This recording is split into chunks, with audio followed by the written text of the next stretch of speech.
welcome to Brain Chat. I'm Dr. Mitzi Joy Williams, your board-certified neurologist and MS specialist, and my mission is to engage, educate, and empower those affected by MS to become an active part of their healthcare team. Here on Brain Chat, we'll be discussing all things MS, health and wellness, advocacy, and we'll even throw a little bit of music and music therapy in there as well. Thank you so much for joining us, and stay tuned for the next episode.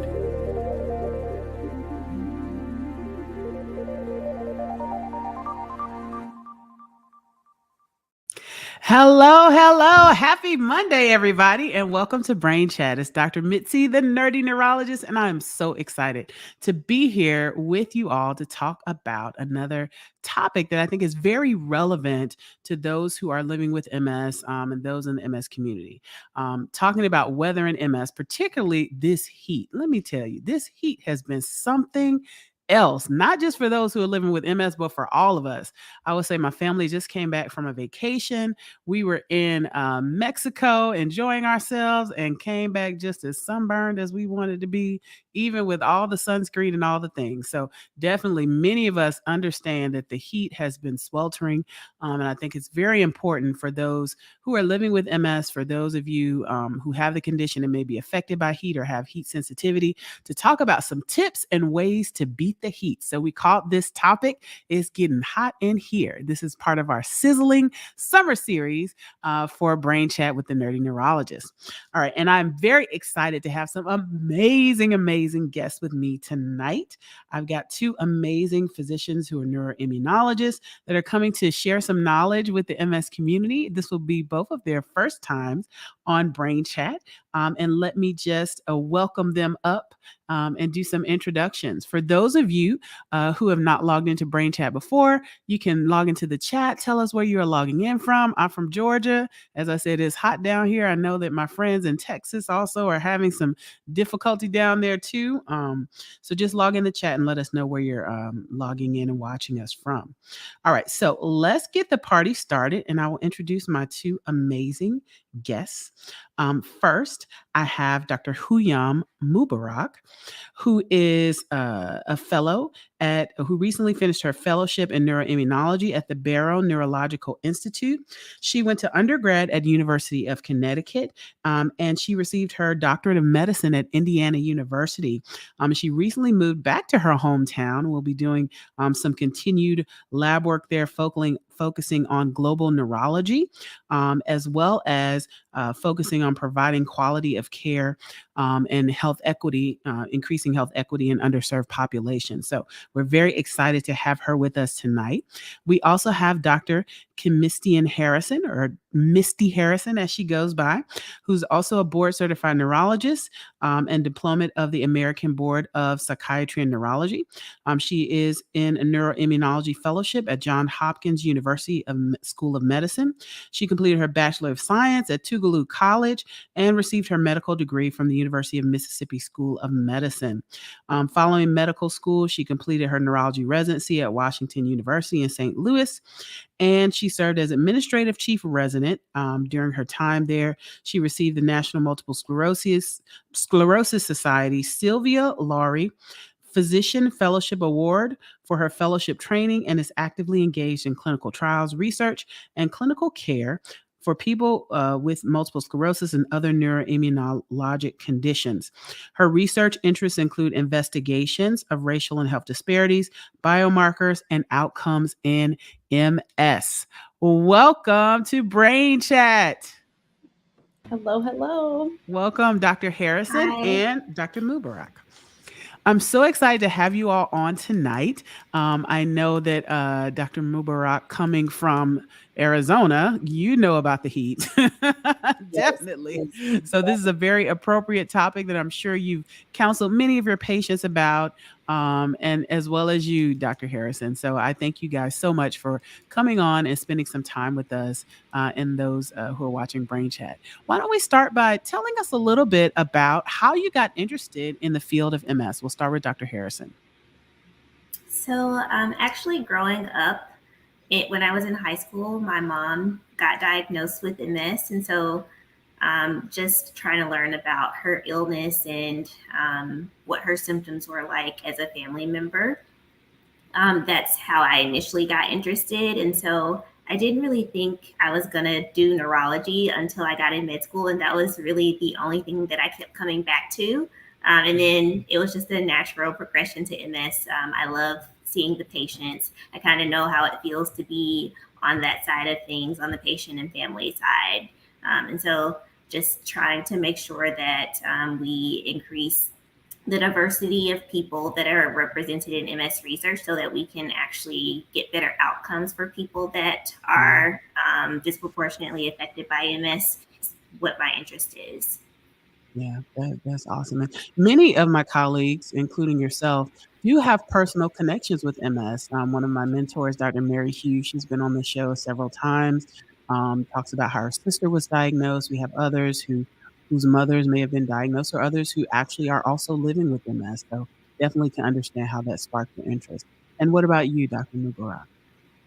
So in neurology, I seem to just kind of gravitate towards everything. So I was just enjoying myself, enjoying my time with my patients. But I started noticing that the amount of time that I get to spend with MS patients and getting to talk with them and actually having a lot to offer as far as treatments and symptomatic treatments, that made me really feel like I can make an impact and a difference in their lives. And that was one of the fields that really had so much to offer, and it just continued to blossom over my time in training.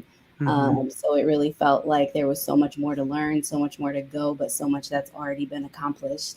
But I did also like the demographic, the younger patients, women being more affected as well, and just seeing even some of your work, Dr. Williams, and just putting that face and making sure that people that look like me are also being represented and just being able to be a part of that team and support for the patients was something that I found really exciting and something I could do on a day to day. I love it. I love it. So amazing, amazing. And I have been following you all peripherally. We've met at several meetings in the past couple years, and so very excited to finally get a chance to kind of sit down and chat with you guys. So thinking about beating the heat, this is a very important topic because with the MS community, we've come a very long way as the physician community and scientific community in terms of being able to treat people, being able to treat the disease and relapses, et cetera. But we want to get more into, I think now people are focusing a lot more on managing symptoms, right? So, not just how do we look at the big picture, but how do we help people on a day to day basis? And that's one of the main reasons that we started Brain Chat was to really kind of figure out tips and tools to help people, practical things they can do to help themselves. So, let's first start about with talking about how does heat or how does temperature affect multiple sclerosis, right? So a lot of my patients in the summer will come in and say, "Hey, Dr. Mitzi, I feel like this is getting worse. I feel like my legs are tighter. I feel like I'm more fatigued. Am I having a relapse or what's going on with me?" So, kind of what would your conversation be about this idea of temperature and if it is causing someone to have a relapse or maybe if it's causing someone to have what we call a pseudo relapse? Whoever wants to go first. Dr. Harrison. Okay, awesome. So we know that MS affects the nerves, and it specifically attacks the myelin sheath that coats the nerves in the nervous system. And so, from that damage, I don't think the nerves ever fully repair. And so, when you have changes in your core temperature, like heat, it affects how the conduction of those nerves. Um, operate. And so basically, that's how you can get a reproduction of symptoms that may not necessarily be a relapse in the summertime or when heat happens. And so it's a little bit complicated because people are like, oh no, these were the symptoms I had before when I had a relapse, but it's not a relapse. And the difference is if those symptoms will actually go away once you cool down. Mhm. Yeah, and I So think it's important go ahead. to actually think about the length of those symptoms and when they're happening, right? Like you said, they resolve when they're cooling down. So it's not something that's lasting more than 24 hours. It's not something that's persisting. So that's important. to distinguish between a relapse and a pseudo relapse, especially if there's other things going on, like you have a cold or a urinary tract infection or something else that could be messing with your body's core temperature as well. So Mhm.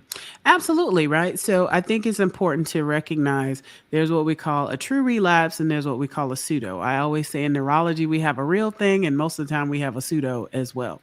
Okay. So the real thing is a relapse would be that new symptom, right? Or significant worsening of the old symptoms. It's got to last at least 24 hours. Usually it's several days to several weeks.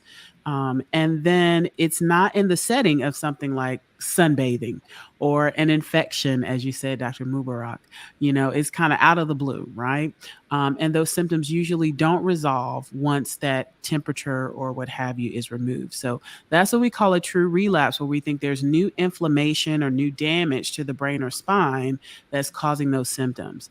Whereas a pseudo relapse, meaning symptoms that worsen for some other reason like heat, is a temporary condition that's causing those things to worsen. And then when that condition is removed, they go back to their baseline.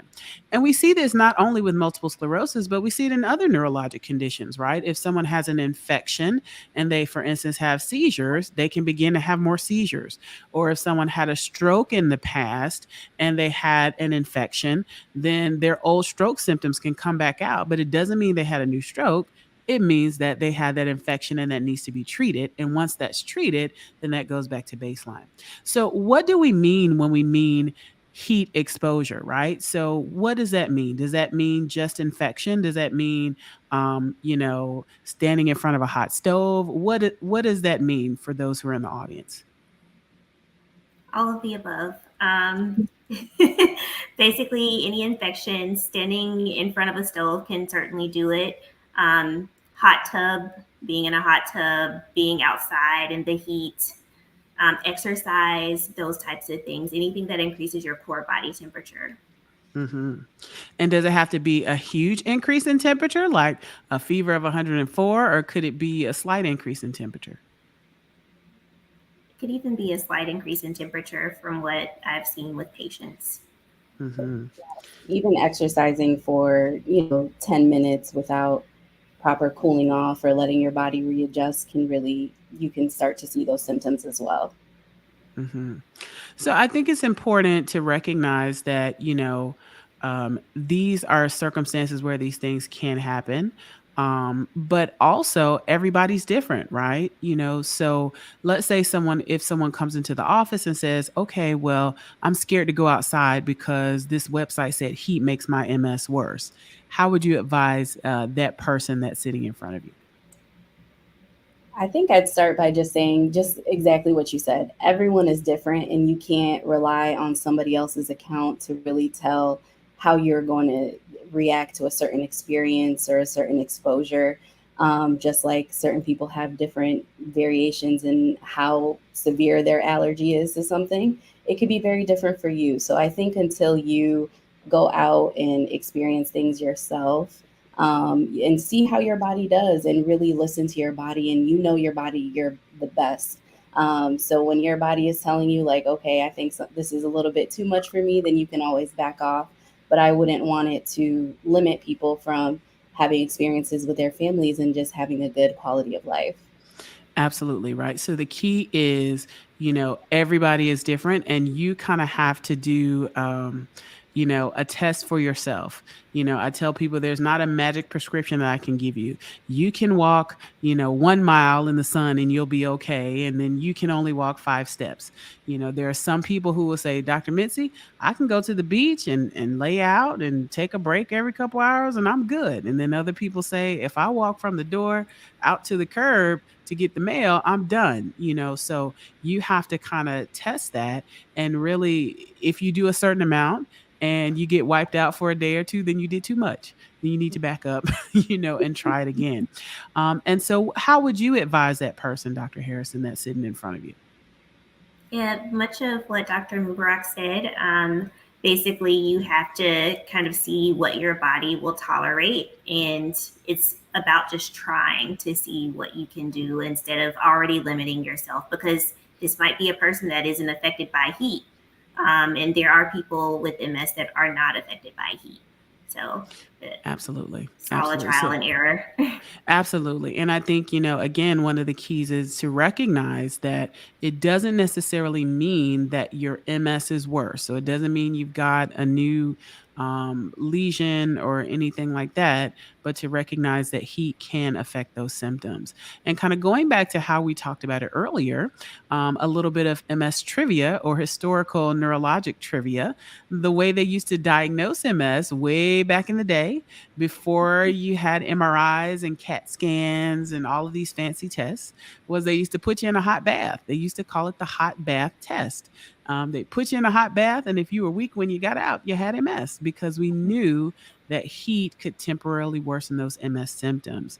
So again, things that for those who have heat sensitivity that they could be mindful of are things like taking hot showers, recognizing those can sometimes affect symptoms when you go out in the heat, you know um, and then of course when you do things like exercise, kind of monitoring how you do.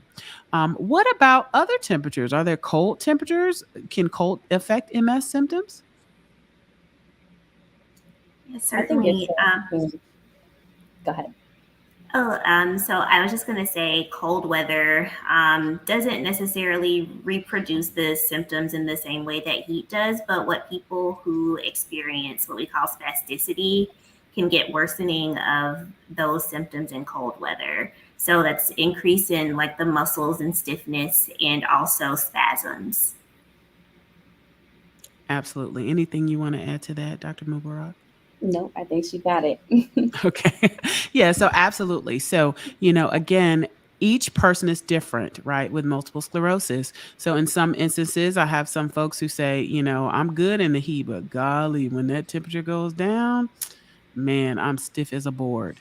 Or, this other symptom, I'm getting more fatigued, etc. So it's recognizing, how your body reacts. And I like to tell people, when you're seeing an MS expert and you're working with your healthcare team, we're the experts on the disease process. We may be the experts on the medication, but you are the best expert on your own body and your MS, right? And so, what are some tips and things that people can do to kind of keep track of those symptoms? Are there things that you recommend for your patients, to keep how they can keep track of symptoms that they're having in between visits? I always like to encourage my patients to write things down. I know it's very overwhelming when you come into the office and you're trying to listen and get updates maybe on some results or something that you had done in the past. And then you get asked, okay, so, tell me what's been going on. And that's such a loaded question to answer in such a short amount of time. So, writing lists and things like that, having family members present with them at their visits sometimes is helpful just to jog their memory or say things that they might not have noticed even themselves experiencing. But also just try not to make that a focal point of your day to day. You don't have to write down every little thing, but at the same time, if it's something that's really bothering you or impacting your day to day activities, it's something that we should know about and that is important to talk about. So I like to not let them think that, you're bothering us by giving us all of these symptoms that you've been feeling, however long the list is, because it's worth the discussion to see what's something that we need to follow up on. Absolutely. I'm also a big believer in lists. I have patients who come in either with their notebook. I personally am an old fashioned pen and paper kind of girl. I just like pen and paper. But smartphones are smart for a reason. I have some folks that bring voice memos. I have some people that write down notes in their phone or in their tablets or on other gadgets. I have some people that have a family member and they are the list, or they may bring the list, and so I think there's so many different ways to keep track of symptom management, and the symptoms that you're having in between visits, so that if you're having issues, you can, let your healthcare team know and communicate that with them. What about you, Dr. Harrison? Yeah, I would also encourage people to make a list because it's helpful to go through kind of when these things occurred, what was happening around the time when you started to experience those symptoms so we can kind of get to like what's happening and why it's happening to someone. Absolutely. Absolutely. So now let's get into tips, right? So we talked a little bit about how heat affects multiple sclerosis. We know that the nerves that are damaged are not running properly. And when you heat up damaged nerves, those signals become even more ineffective, right? And that can temporarily make old symptoms worse. It's a phenomenon we call Uthoff's phenomenon, if anyone wants the academic word for it. But that's the medical term that we use for it. So, how do people beat the heat? What are some tips that they can use to tolerate the heat? Right, because we don't necessarily want people. I have some patients that say, "Dr. Missy, I'm just going to stay in the house," and you can do that to a certain extent, but we don't want everybody being a hermit during the summer, right? We don't want everyone stuck in the house. That can lead to isolation, right? Social isolation, which can lead to depression. So we don't want people to be afraid to go outside. So, what are some tips that you would advise for your patients so that they can, go outside and enjoy their families and enjoy at least some of the summertime and not necessarily be shut ins in the house? So this is a conversation we have a lot with Hmm. patients. And so one of the first things we usually start with is kind of assessing what your environment is going to be like and trying to plan for that. So Hmm. if you know that you're going to be outside for an extended period of time, packing ice water, like actual waters and coolers that have ice in them, so that you're drinking cold water, decreasing your core body temperature. And then also another thing that people aren't really as aware of is that there is a certain thing called a cooling vest that you can buy. I think the National MS Society actually has like resources for like who sells cooling vests, but Hmm. these are devices that you can put around like your torso and keep yourself cool. Yeah, and just to piggyback off that, there's definitely a great resource on the National MS Society website, like you mentioned, and they actually have vendors there that you can take a look at and see what they offer, even if it's something where you meet the criteria for you to be eligible to get some things for free. So Hmm. they're definitely aware of the cost that comes with some of those items, and they're definitely making an effort to be helpful in that. So that's always a good place to start. And just even simple things like wearing more breathable clothing, making sure you're staying hydrated, like Dr. Harrison mentioned, and just making sure that you're planning for the activities that you want to do, and knowing that, okay, if I have this much time, at the outdoor concert, what's going to work for me when it comes to staying cool and being able to enjoy that time with my friends or my family. So we definitely don't want you stay in the house and be more deconditioned and have more symptoms occur just from the lack of movement and the lack of getting outside. So get out there and enjoy yourself, but there's some tricks that you can have to keep yourself cool. And also trying to Absolutely. do things at night too, or like when the sun is down, that also Hmm. helps. So if you're a person who likes to run outside, do it in the morning before the sun is really up, or do it in the evening when the sun is going down and not in the middle of the day. I love it. I love it. So those are all great things. So it sounds like the first key thing is planning, right? So don't just say, "Okay, today I'm gonna go to the beach on a whim and let's see what happens." All right. So planning is key. Certainly, doing things when at the cooler times, as you said, Dr. Harrison, early in the day. I love to walk outside. And even there have been a couple days where I tried my best to walk in the middle of the day, even with my hat, my wide brimmed sun hat, and my fan around my neck, and I almost passed out, right? So, planning certain times of the day where it's cooler is a great idea. And then if you have to go out, I love what you said, Dr. Harrison, about packing water, right? So you can have water in a cooler if you're going to be out somewhere. But they have so many different kinds of cups. These insulated cups will keep your water cold for hours. I said hours. Okay, will keep your water cold for long periods of time, right? So they have all kind of gizmos and gadgets you can get on Amazon or whatever website and get an insulated cup, right? And take some sips from that cup, because sometimes people may be concerned, well, I don't want to drink a whole lot of water because I may have bladder issues or what have you. But just sip on that water, right? And before you go out for an activity, get yourself well hydrated beforehand, right? So drinking the water the day before or the evening before, or before you go out for the activity, and then having something to sip on is extremely important. Something that hydrating to sip on, let me be clear, is extremely important. Right. And then cooling equipment, right? So you talked a little bit about the cooling vest. There are all kinds of cooling things. There are cooling neckties, cooling headbands, cooling wristbands, cooling blankets, all the things. So both of you spoke about a great resource on the National MS Society website that talks about different vendors. Also, the MS Association of America has a free cooling equipment program that is on a first come, first serve basis, and people can go to their website also to see if they qualify, if there are resources available. And, cooling vests, back when I started fellowship, were very, very bulky, like fishing vests, so they were not sexy.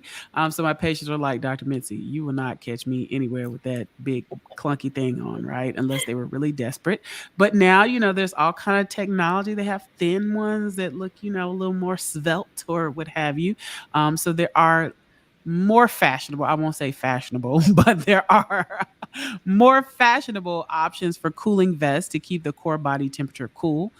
So looking into those resources, I think, is extremely important, and whatever works for you. We used to have the headbands that we could give people in clinic. There are all kind of things that you can do to keep that body temperature cool, even towels that you can wet that get progressively colder over time. So looking at equipment that's available, is also extremely important. I like the idea of breathable clothing. So, don't wear your leather pants, unless you're riding a motorcycle. Wear something that's got some holes in it, some mesh, maybe not see through, but, wear something that's comfortable, that you can move around in a little bit, that'll give you some air. I like that idea as well. And then, other things are taking breaks, so if you are at an outdoor event, or on the beach hanging out with your family, maybe don't lay out for 5 hours, maybe do an hour or so and then go kind of get yourself a little break and then come back, but again, looking at how you can adjust. When I talk to my patients about MS, I always say that MS is not, MS is an adjustment sentence, right? So you're always adjusting, to how you can, navigate this new lifestyle, but you are able to navigate it and you are able to live well. So, so all of those are really cool tips. What other tips would you give folks to help during the summertime? What about those fans, right? So, they now have those fans that you can put around your neck. I've got one of those. I had it on the wrong side when I first started using it, but I figured out how to use it eventually. So there's all kind of things, that you can do. And I encourage people to do their research, right? Just like we do research for a new hairdresser or a new nail tech or a new barber or what have you. Do your research about things that you can do to kind of keep yourself cool and help beat the heat. And then also talk to your doctor about it as well. So what about colder temperatures? What can people do if they're having issues with colder temperatures? I think there's some great things too, like heated blankets, making sure that you're somewhere that you can go and get warm, or packing some extra layers with you as well. And just making sure that you have a place where you can just warm up, decompress before you get back out there into that colder environment. And just kind of trying to keep up with the weather too. If you're planning on a trip, always try to look ahead and see, is there going to be some incoming storms or cold weather that I need to be prepared for before I make that trip. Because I think even for a person without MS, if I'm, planning to be somewhere like Seattle or something like that, and I don't bring my raincoat, it's going to be not the greatest experience for me either. So just planning ahead, like you said before, and checking out some things that you can do to make your trip the best it could be. And what about, let's talk about this because I think that this is something that's also extremely important. Let's talk a little bit about energy conservation, right? So I think that this is an extremely important thing, or energy management, because oftentimes, especially for my young patients, and not even necessarily my young patients, those who are very active before diagnosis, they really struggle with this idea that, I used to be able to do this, and all of this, and I now when I try to do all of that, then I'm, wiped out for like 3 or 4 days, right? Because I think this is also a very important part of, adjusting. If you're having heat sensitivity, is kind of really managing that energy, because one of the other symptoms that can be affected is not just the physical symptoms, but also fatigue. So what are some tips for people to kind of conserve that energy, or try to manage when they're trying to do a certain activity? I would say just try to do things in increments. Don't push yourself above and beyond what you would be able to do. You can start out by, like, if you say you ran for an hour or so before your MS diagnosis and you did that with no problem. Well, try to run for 10 minutes at a time and see how that affects your symptoms. And you may just have to decrease the time that you're doing it and do it maybe a couple times a day or spread out over a few days versus just doing it all together at one time. I love that. And also, in the term of exercise, if there are issues, it may also be helpful to work with a physical therapist or an occupational therapist to develop a program to kind of build that tolerance up, or to maybe adjust those exercises during the hotter months. What about your ideas about energy conservation, Dr. Mubarak? I think one of the hardest things, especially for younger patients, like you said, is just feeling like they can't do everything they want to do in the day. And I know that people stray away from it, but it's okay to take a midday nap or just re energize yourself and take a quick break before you go on to do things. It's a natural progression as people get older. And so, going into 30 something, I might not be able to bounce back I from, love my naps. Listen, a nap is clutch. exactly. And so taking a nap and just giving yourself some grace during the day, I think is a big part of it as well. Just knowing that the things will get done, but you may just have to find a different way and think about it differently than you did before. Absolutely. I love that. And I think it's also important what you said, give yourself some grace. I promise I say that 20 times a day, during clinic, to my patients, to my staff, to myself, right? Because I think we do have to give ourselves some grace. Because many times we're just doing so many activities, and often when people are diagnosed with MS, they're kind of faced with prioritizing, right? So, what is most important, right? What are the top 2 or 3 things? And I think, for those who live with chronic conditions, it's important to prioritize. You have to do a lot of prioritizing. You have to prioritize in your daily life. You have to prioritize when you go to the doctor. What are the top 2 or 3 things I want to cover? And so, that prioritization, and that conservation is extremely important to living well. So I tell folks, if you got to go to the concert tonight, do not try to run 20 errands and do the laundry. Lay down. Okay. Mhm. And so then you'll be ready to do that one activity and you'll enjoy it. If you have a really great day, don't overdo it, because the goal is for you to be able to get a little bit done each day, rather than feel really great one day and do everything and then be down for 4 or 5 days. Right. So the goal is to try to figure out how to find that balance. It's often kind of like walking a tightrope, and again, for each person, it will look different, but it takes a while for people to find that. What other advice would you give to folks who are out there, trying to beat the heat? I think another good trick, especially when it comes to exercise, like you mentioned, maybe getting a regimen from a physical therapist that knows just how far to push you with certain exercises without, burning you out completely after your session, and then bringing that back home. Um, they have such great tips and tricks for you to get what you need out of the workout, but also be Mhm. able to go about the rest of your day. So just using your resources if you have access to a cold plunge or a cold shower before you exercise, it may help kind of keep that body temperature under control so you can get a little bit more out of your workout if you plan on doing some, extra heavy lifting for you that day or something like that. So I think those are a couple other things that I could recommend, especially for people that are more active or want to stay more active. And what about getting in the water? What Yeah, about that's what I was going to aquatic say. therapy? Go for it. Hmm. Yeah, so pools in the summer are cool. You can even do indoor pools if you want to do it year round or in the summer and avoid the heat. But exercising indoors or in a cool pool is also going to get you the physical activity you need, but not raise your core temperature. Absolutely. So I tell everybody, get in the water. If there is a way for you to get in the water, get in the water. Not only because it can help kind of cool the body down, but also you can get a lot done in the water if you have difficulty with balance, if you have weakness, because if you fall over in water, it's water, not the concrete. You don't usually hurt yourself, and so aquatic therapy, if you can get into it, or just working out in a pool, doing regular aerobics.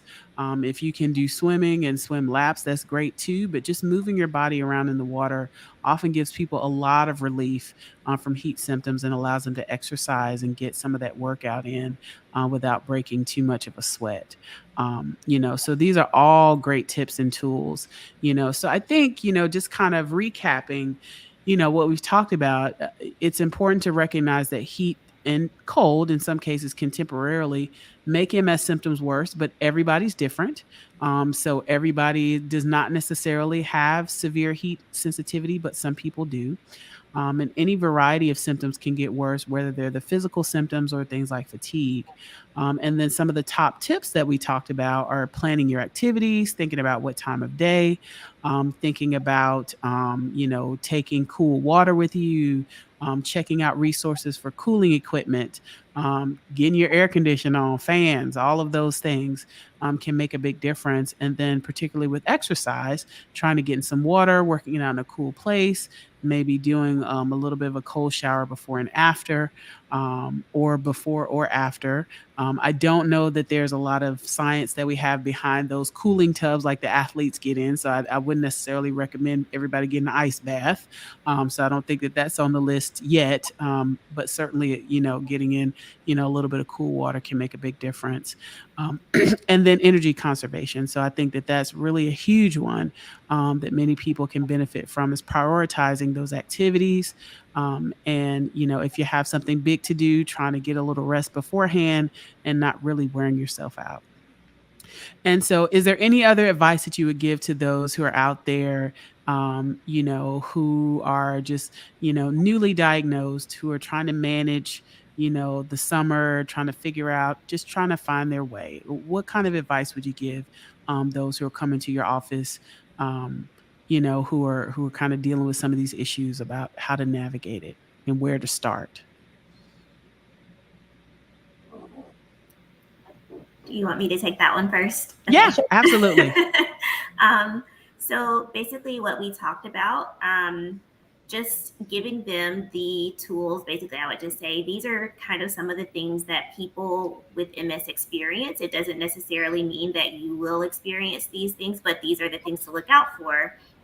And explain to them the difference between what a pseudo relapse is, the temporary symptoms versus an actual relapse, symptoms that last for more than 24 hours that are persistent and new, usually. So, being on the lookout and equipping patients with that information. And so, anything else in between, we can also talk about if there's different concerns. But as far as the summer goes, I encourage people to have fun. And I want you to get out and enjoy things. And, we can always work around different things that come up. Just because it's the summer doesn't mean that you can't do the activities that you enjoy. I love it. I love it.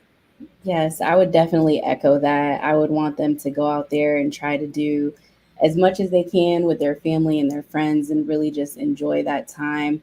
There's other times where you don't have a choice but to stay indoors, and we've all experienced that. And so, definitely want to experience life, go out there, have a good quality of life. And then just know that we're here to support you. And if there's things that come up that you may not have an answer for, that are confusing or frustrating, that's okay. And that's something that we can work through together. Just making sure that they feel supported and heard most of the time when they come in, and just making sure that they feel like they can live the best life that they want to live. And so I would really try to encourage them, provide them with resources, and just make sure that they know it's an open line of communication.